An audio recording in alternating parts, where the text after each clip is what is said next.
There is a unique man-made wonder hiding in this small town in South Carolina. There are so many incredible adventures hiding in South Carolina's small towns, including incredible places to eat, amazing sights, and fun things to do. You could fill up your bucket list just with small town experiences. For example, have you ever visited the small town of Waller?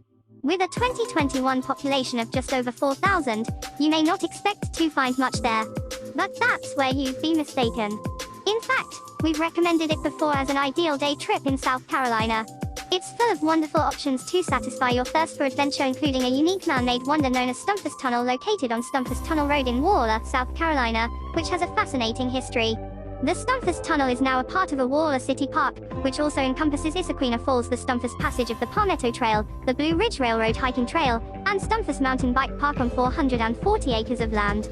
The tunnel was listed on the National Register of Historic Places in 1971, and you'll find a historical marker there telling part of its story. The Stumphus Tunnel was a project that began in the 1850s in an effort to connect the railway between Charleston and Knoxville, Tennessee, and eventually Cincinnati, Ohio. About 1,500 Irish workers brought in by the George Fuller Company of London worked on the tunnel 12 hours a day, 7 days a week.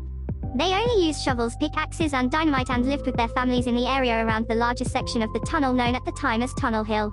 The granite stone was relentless, and at peak manpower workers were able to progress only 200 feet per month. It's been said that there were constant drilling and blasting noises around the clock from the work being done on the tunnel. After only 1617 of the proposed 5,863 feet had been excavated and over $1 million had been spent on the construction costs, the South Carolina State Legislature refused to continue funding the project in 1859.